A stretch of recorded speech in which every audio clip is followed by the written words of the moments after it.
Also, I think Carl just wants to go to Bone Town. I can't believe I just said those words.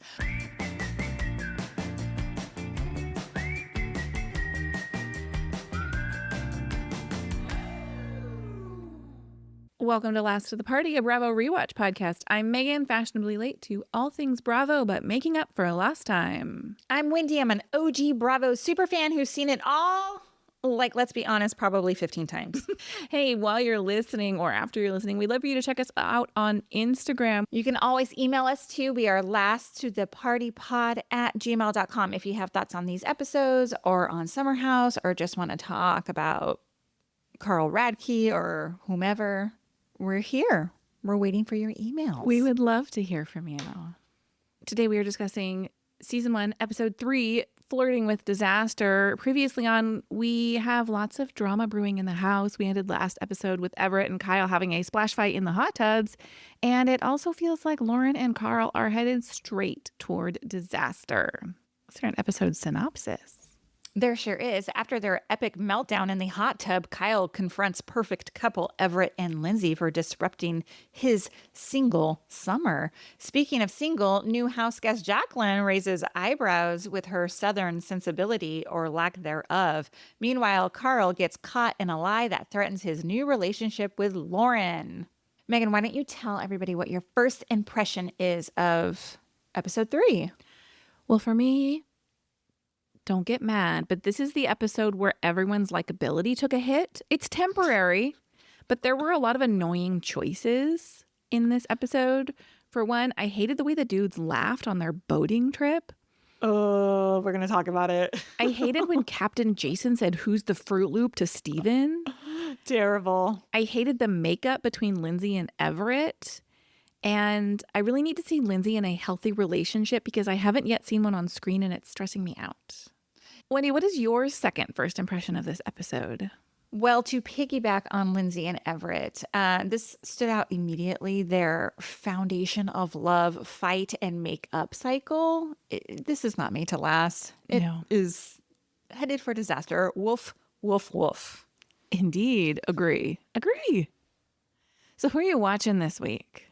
Well, Jaclyn, self-proclaimed cock tease, made me real uncomfortable, actually. Did you remember her?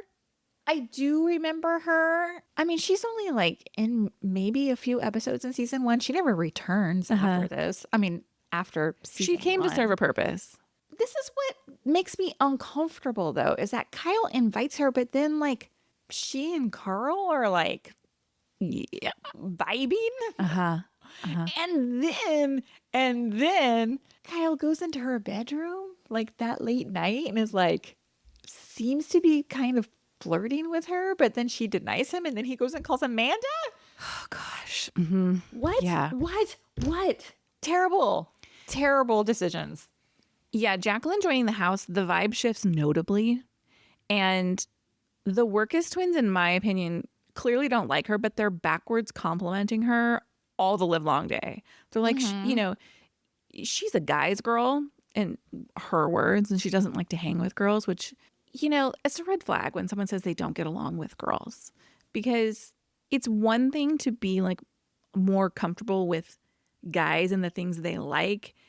I don't know. I just feel like somebody's like, I don't get along with girls. I'm like, well, yeah, you're not a girl's girl then. Okay, I have a question for you, though. Yeah. Do you think Lauren is justified in her, like, panic that now, like, Carl and Jaclyn kind of, like, she feels threatened by Jaclyn? Yeah, well, Carl is definitely enjoying Jaclyn's presence. And I think we've already seen a mismatch in the affection that Lauren and Carl have for each other. So I think she's right to feel threatened because Carl is absolutely giving Jaclyn that sort of attention. Mm-hmm. But, okay, also, I think Carl just wants to go to Bone Town. I can't believe I just said those words. But I think he just wants to hook up with Lauren. And I think Lauren's looking for, like, a husband. Well, yes, they're mismatched. I mean, I don't think they haven't had a conversation about it. All that's happened is they've like hooked up. They've acted kind of coupley in the house. The fact that they live together makes it more serious than it actually is, at least to Carl. Mm-hmm, mm-hmm. But No, I think that's exactly the problem is like in Lauren's mind, she's like, I would like this to turn into a relationship. And Carl is like, just because I happen to live in the same house with the person I'm hooking up with doesn't make this any different than any of my other summer house hookups. Right. Can I talk to you about Steven this week too? Oh, yeah. Kind of felt like a soft spot for Steven. That whole boating, what's the word I'm looking Outing. for? Outing. That's the word I'm looking for. I didn't like the vibe. I wish I said vibe like 14 times in this episode already. I didn't like the environment on this boating expedition. It was so bro heavy. Yes, it was. And I just didn't like it. And I kind of felt bad for him. But then towards the end of the episode, I kind of was annoyed with Steven because they're at this dinner, right? And we're skipping around. Obviously, we're not talking in chronological order here, but he on the boat, he seems very team Lauren to me.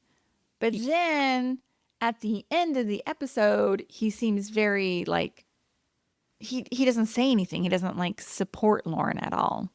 Yeah, I totally agree. Look, I feel like Steven wants to be liked by everybody in the house, which I totally get. Like, I want people to like me all the time. And he has this outing where he gets to be one of the guys. And I think he leans really hard into the broiness of it all. Like I mentioned, like their laughs were like straight out of Central Casting. If they were like laugh like a frat boy would laugh on a boat trip in Montauk, like that is what it would sound like.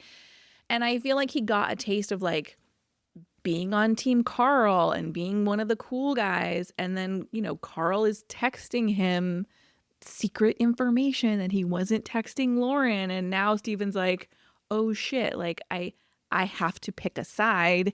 And if I'm gonna pick a side, I'm picking the boys. Yeah, I was upset with that decision. Yeah. I have some more thoughts on that a little bit later. Okay. My final person, I mean, how can you not? Kyle, I'm telling you, all my notes say is I hate him for breaking Amanda's heart. Look, it's in my wishes, but this is rough. I really, really disliked Kyle's behavior with Amanda in this episode.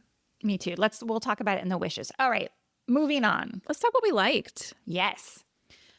A really funny moment, quick one. Kyle is frustrated as usual with the drama in the house. And he's like, it's like living in a soap opera. And she's like, I don't know what that means. And I was like, first of all, what does that even mean that you don't know what that means? And he goes, it's like the thing on TV. And I was like,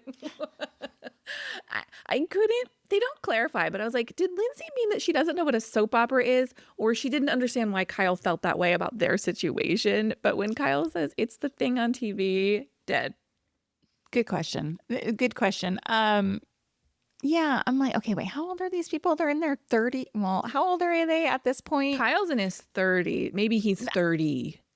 No, he's in his 30s. He probably grew up with soap operas on TV. It's not like asking one of our kids who are Gen Zers what a soap opera is. They're not going to know what that is, yes. Right? Kyle and Lindsay absolutely grew up with a parent. Well, who knows? Kyle definitely grew up with a parent in the house watching a soap opera, like ironing with Days of Our Lives on. Is that a unique experience? That's how I came home from school. Oh my gosh, too funny. Yeah, that was a really, really funny line. I enjoyed that as well.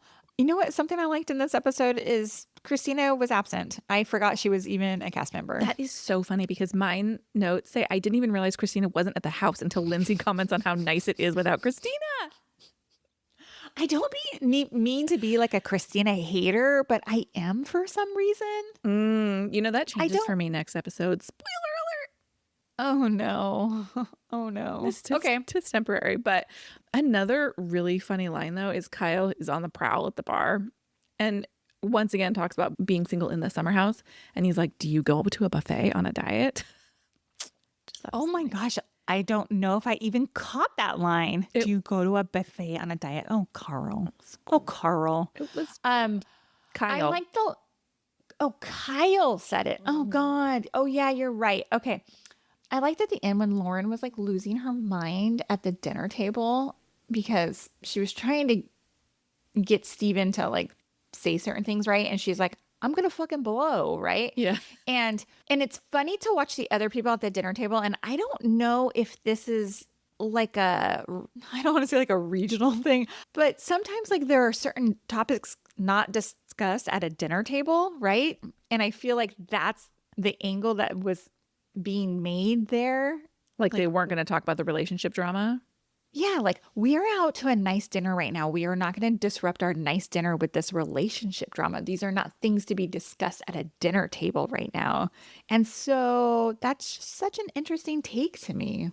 I thought it was really weird too how none of them were like buying into the drama, because in every other situation they would be. Everyone's all up in everybody's business in this house. I thought it was so interesting that they were like, we just want to have a nice meal and not get into it. It was a vibe, because I don't feel like that's always the way with these people. Mm-hmm. I have one more thing. Yeah. In this episode, I do love like we see them back in the city for work. It's one of those things that I never really noticed on like my first watch, like all the back in the city stuff, because I don't think they really do that in like current seasons so much, because they don't have like jobs like that Current anymore. seasons, if they're in the city, they're like at an event. Right, exactly. But I like that we got more backstory on Kyle being an entrepreneur. Yes. And it made me wonder what happened to bird dogs. Yes. Those scenes made me have a lot of respect for Kyle, because mostly what we see of him is him being the red flag frat boy.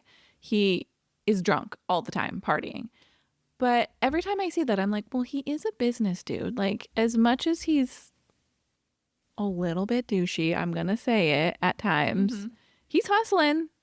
He is. And I just would like to tell you, bird dogs still exist. I just pulled up their website. Yeah. Oh, is he associated with them anymore? That's a good question. I don't know. His face is not on their website at all. Okay, let's talk what we wished for in this episode. All right. Can I start with Kyle and Amanda? Sure. I have two issues. First, in the episode, I hated when he called her so drunk he could barely speak. It's 2 a.m. He's already struck out with Jaclyn. And then he's calling Amanda. And I was like, oh, I felt so bad for her. I was like, you have absolutely no respect for this woman. Then they go on a drinks date. The thing that pissed me off about this is Kyle needed a plan, and he did not go in with a plan. I think he thought or hoped that he would go in and she'd be like, it's okay, we're just hooking up. I think that's what he was hoping, was for absolution for his behavior. But I also think that he must have known deep down that wasn't going to be the case, because they broke up before the season because she wanted more of a relationship than he was willing to be in. And so, in my opinion, he either needs to stop calling her, or better, she needs to stop responding to his booty calls, knowing that he has said over and over again he's not ready to be in a relationship. And so what I think is happening is he calls her and Amanda's like, this is my in. Like, the more time we spend together, he's going to realize that we're meant to be together. Obviously, to be early 20s. Yes. I mean, like, obviously he has feelings for her. Obviously they have a connection, but he's not treating her like someone should treat somebody in a relationship. And obviously I know what happens to them in the future, but I just hated this scene because he wasn't clear about his intentions. He already knew her position, and he just kind of puts her in this shitty position on this date. And I realize I'm just shouting into the void because they end up married. Yeah, but like, remember being in your early 20s and like, first of all, one, you think you can like fix this dude, right? Or you think that like the sex you give is like that good, it's going to like change his behavior. You know what I mean? Like, these are the things you think, right? Look, I remember when the author of He's Just Not That Into You was on Oprah years old. So yes, I very much remember being in my 20s. Like, that book came out when I was in my 20s. And I remember being like, oh my gosh, because I think that was one of the first times we started loudly calling out behavior of partners that were clearly just not that into you. Yeah. And that is what I think of screaming at the TV every time I see them in these situations. But yes, I remember being 23, 24 years old, and you will take any bit of attention to believe that, oh no, he's just busy, or he just doesn't want to ruin the friendship, or He'll come around. Yeah, I know. My heart broke for her like when she got up from the table and like walked away. I was like, "Oh, I'm so sad for Me too. baby Amanda here." I mean, I'm glad to see that they eventually got married, but like, oh, it made me sad for her. What are your Sad. wishes? First of all, Everett is exhausting to me. Mm. His confrontation with Kyle, he's so full intensity. I think he has zero self-awareness. Like he's Mhm. just red flag energy, like 0 to full-blown rage in seconds. Mhm. He makes me uncomfortable. Agree. Like I would not want to be in the presence of somebody who gets so angry so quickly. Oh yeah. Just, oh, I don't like any of Yeah, I that. hate conflict. I don't want to be around No. that, even if it's not Yeah. directed at me. Although I do Yeah, think nope. it's rich that Kyle is so pissed about the relationship drama. I know he's not in the midst of like hardcore relationship drama at the moment, but like the next 8 seasons he will be. And so I just feel like looking forward, it's like, okay, well, maybe you're going to regret being so pissed about all the drama in the house. 100%. And my next wish was about Jaclyn. She's not for me. I just don't. Yeah. I I don't get down with like I'm a guy's girl energy. I Yeah. don't like any of that. I just like I if you can't get along with everyone, then that says something Yeah, you don't to need to me. be everyone's best friend, but she's like, ugh, I can't believe I had to go to yoga and sweat it out with the vaginas with swamp ass instead of going fishing with the dudes. I was Right. like, come on, Right. just make it And a sport. I was super annoyed. Like, I don't need to see her back in the city, like doing her fit modeling. I'm like, are you a whole new cast member now? Like, Yeah. We didn't need her backstory. I don't need it. I don't need it. And that's what I wished for. Do you have a did you see that for this episode? Only one. And it's when they arrive at the house and there are 6 cases of Yes. whispering angel on the porch, which becomes like a recurring scene like throughout the next 9 seasons of like them coming to the house and there's just like Amazon boxes like full of stuff that they've ordered for the week. Does become like a little bit of a highlight for me, but this is the first time I've noticed it. And it's all wine. That's wild. Yes, it's totally on my note too. I did think about the Amazon boxes in future seasons, but what I think is really interesting is that a lot of times when they arrive at the house, those Amazon boxes like sit there the entire weekend. I was like, is somebody coming in and unloading this? Like, what is happening? Why do they not bring these packages in? This episode was notable to me because they bring it in, they unpack it. Do you think they have professional house cleaners coming in after every weekend? God, I hope so. I was wondering, I think about it in future seasons because they trash the yard with their parties and they always show them like out there in the morning cleaning up. And I was like, there's no way they're spending the 4 hours it would take to clean up this mess from this massive party before they drive home on Sundays. I can't imagine they're doing it. Not in the later seasons, maybe in No. the earlier seasons, but yeah, no way. My only other did you see that is the low rise jeans. Lindsay wears a pair that is so low rise, like you worry about her having a wardrobe malfunction. And I'm just never take me back. Never take What me back. year is this? 2017? Were low rise jeans still like a thing in 2017? Well, Lindsay's wearing a pair and she is not the only one. Oh, interesting. No, I don't want to go back to that either. Never, ever in a million years. Do you have an iconic or messy moment to talk about? Okay, I have 2 here. Yeah. I hate to be this girl, but I have 2. One, the twins were talking about their bodies and they were comparing themselves to Jaclyn and calling themselves fat. And I was like, stop it. Like this was like a glaring reminder that in 2017, body shaming was normal. That's really interesting that that is how you read that moment because to me, if you listen carefully, they kind of backwards compliment her. They do talk about her being slimmer than they are, but they say like, "Oh, she has the body of a 12-year-old boy" at one point. Yeah, that's not a very nice thing to say. No, I agree. And then they talk about themselves being like more curvy and voluptuous. But they said the word fat about themselves. Did they? Yes. I don't like it. I don't like it. Yeah. My other my other moment was during they were playing lawn games and Carl calls Lindsay babe, and I thought, oh, it's a blink and you'll miss it. But when these two finally get together and that's all they call each other is babe is kind of funny. A little flash forward. Yeah, exactly. Well, What about you? I also have two. The editing is funny because we see two confessionals. One from Lauren saying she's going to miss Carl in the following weekend, and then cut to Carl discussing the logs he's got on the fire in terms of the girls he has waiting in the wings. Obviously, we're building towards next week. Steven has the line that it's time for Carl to start playing some away games. Also, I like that.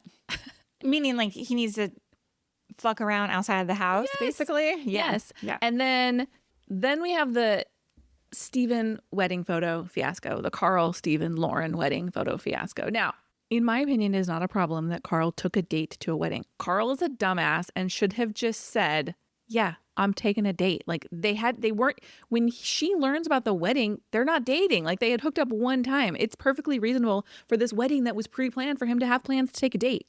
Okay. Yep. That's all he needed to say. He didn't need to make it like, well, I'm just going with my mom. It was so dumb. He could have avoided all of the drama. But everyone who wanted a drama-free house is not getting their wish this week because here it comes. Steven throwing his phone out the window was hilarious. But then when they get to the restaurant, this is where you and I have different takes because I kind of feel badly for Steven in this moment because this drama, Steven did not ask to be a part of. You know, Carl sends him this photo. Lauren sees it over his shoulder. He kind of is feeling protective of his friendship with Carl. Doesn't really want Lauren to have the details about the date because he knows she's going to get pissed. But then Lauren says to him, no one gives a fuck about you. And I was like, ugh. Yeah, that was not nice. That was not nice. No, I agree. He's kind of in a unfortunate situation. Like I want him to be Team Lauren, but he's put in a shitty position. Yeah, I mean, I don't think things are going to go great for Steven and Carl's relationship, if I recall. Okay. So I feel like he's backing the wrong horse here. I hear you. Yeah. All right. Well, hey, thank you for listening to this episode of Last to the Party. We'll be back next week with our thoughts on episode 4. We'd love for you to follow us in the podcast player of your choice. And please leave 5-star ratings and reviews everywhere you listen. We'll see you next time. Goodbye. Bye.